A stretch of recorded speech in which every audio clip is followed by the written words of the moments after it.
Bonnie Southgate, hEDS Rehab, and I am here to bring you another video of an MET in our series of METs for the body, muscle energy release techniques. So I started learning about muscle energy release techniques when I became a sports therapist, and I had the wonderful experience of going and taking a course with someone named Leon Chaitow, who is very well known for muscle energy release techniques, and he taught me an awful lot about them, and I did find that they had a great deal of effect on my body. So I just want to pass on the benefits that I felt from these techniques. They are completely safe.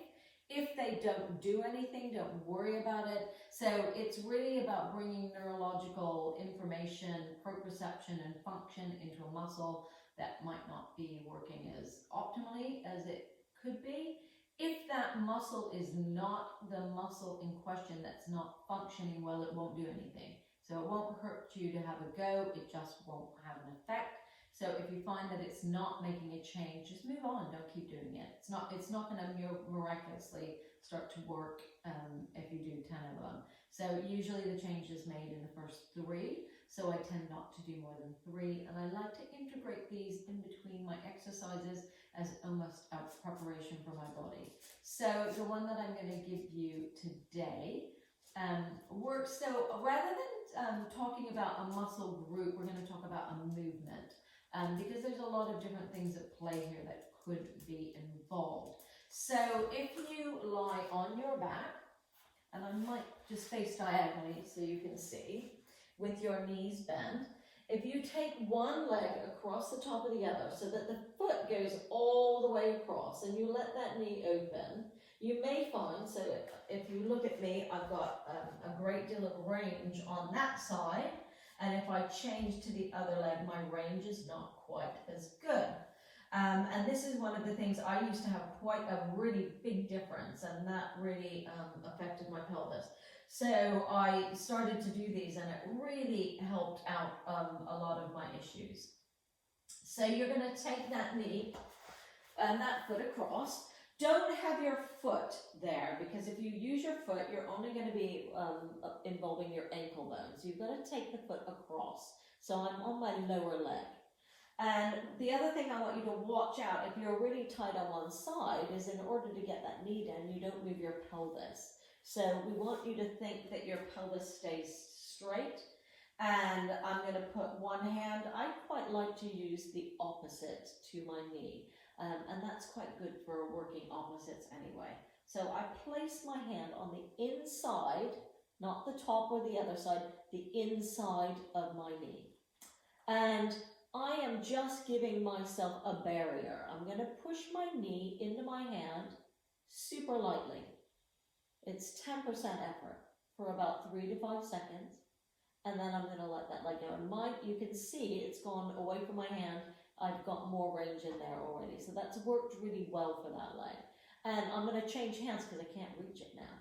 And I'm going to do the same thing. I'm going to very gently push that knee into my hand super lightly. And then I'm going to relax. And it's relaxed even more. And same thing again. I'm going to push up. Don't be tempted to push too hard. These are really, really light techniques. Now, so I've got a much better range. If I come back this way, I now can take that leg open much further than I could. So I'm going to do the other leg, because I always do both legs on my METs. And I'm just going to gently push up. And then relax. And again, I'm just gently pushing that knee into my hand. And relax. Watch that you don't start to create tension in your upper body. So try and keep everything nice and relaxed when you do these. It's a super light technique. Very light, very little effort, and relax. So you can also do that one in sitting. I'm just going to get a chair so you can see how I would do that in sitting. So if you work in a chair, so you're a desk worker or something like that, then you can intersperse these into your work day, and they might help just keep things eased so you don't have so much discomfort, because it's going to bring blood flow and all sorts of things. So I'm going to take my leg across here. Now, if you feel that sitting you have too much pressure on your knee because you're super unstable, try the lying down one. It will be a better one for you. So I'm just letting my leg rest across. I'm going to put my hand there, and I'm going to very gently push my knee up into my hand. And then I'm going to let it relax. I'm going to come more on the edge of my chair so I have a little bit more room for my leg. And I'm going to push that knee up. And I'm just holding it for a few seconds and then letting it go. You can see how it's starting to drop down, and this has been really helpful in keeping stability of this hip, because hips subluxate, so they dislocate in internal rotation. They tend to go out that way. So this is a really nice one to get it to feed back into the socket well. And one more time, gently push the knee up. And then let it rest there. So my leg is in a completely different position. So that is how an MET, when it's needed, should work. And relax. So that is an MET, really for the rotator muscles. It might be your adductors, it might be your piriformis. So there are a lot of different options that one could be MET. So we're taking that as a movement direction rather than a muscle. I hope you have a go. Let me know in the comments if it makes a change. Let me know. It's great to get feedback. It is Bonnie Southgate, hEDS Rehab, bringing you a series on METs, muscle energy release techniques. I hope you enjoy. I hope you watch some of the other videos, and have a great day.